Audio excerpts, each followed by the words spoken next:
कि देश के अंदर किसी भी राज्य में अगर विपक्ष की बीजेपी के अलावा किसी सरकार होगी तो उस सरकार को काम नहीं करने देंगे।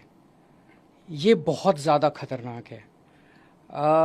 प्रधानमंत्री किसी भी देश के एक फादर फिगर की तरह होते हैं।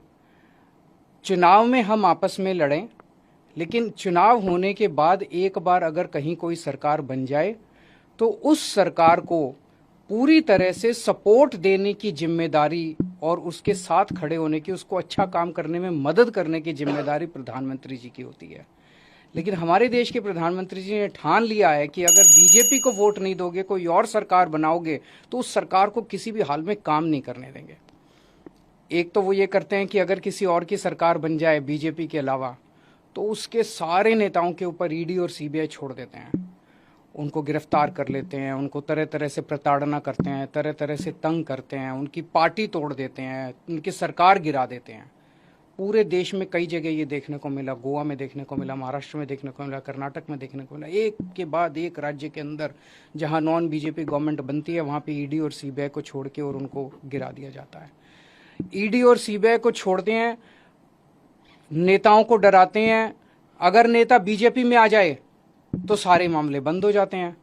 हेमंत बिश्व शर्मा, जो इनके ऊपर पहले सीबीआई और ईडी के इतने मामले थे, शारदा कांड था शायद उनका, उसके अंदर वो फंसे और जैसे ही वो बीजेपी में आ गए सारे मामले खत्म।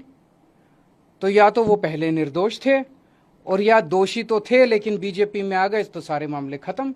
उसी तरह से शुभेंदु अधिकारी का मामला आता है, मुकुल रॉय का मामला आता है, नारायण राणे का मामला आता है। अभी उद्धव ठाकरे जी की पार्टी से जब इतने सारे एमएलए तोड़े गए तो कहा जाता है कि उनमें कईयों में सीबीआई और ईडी के मुकदमे चल रहे थे जिनको ठंडे बस्ते में डाल दिया गया। तो सीबीआई और ईडी का इस्तेमाल भ्रष्टाचार के खिलाफ के लिए नहीं कर रहे, सीबीआई और ईडी का इस्तेमाल कर रहे हैं चुनी हुई सरकारों को गिराने के लिए और दूसरी विपक्षी पार्टियों को तोड़ने के लिए।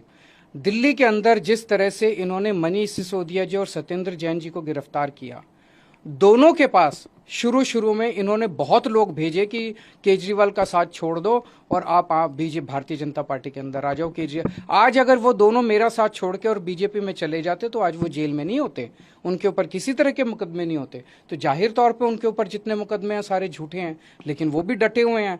तो ईडी और सीबीआई का इस्तेमाल केवल और केवल विपक्ष को तोड़ने के लिए और बीजेपी की जबरदस्ती सरकार बनाने के लिए किया जा रहा है। दूसरी तरफ गवर्नर्स का इस्तेमाल किया जा रहा है। मैं स्टैलिन साहब से बात कर रहा था, 20 से ज्यादा बिल जो विधानसभा ने पास कर दिए उस पे गवर्नर साहब साइन नहीं कर रहे। केसीआर साहब ने अभी कल सुप्रीम कोर्ट में केस किया है कि हमारे बहुत सारे बिल गवर्नर लेके बैठे हैं, उस पे साइन नहीं कर रहे।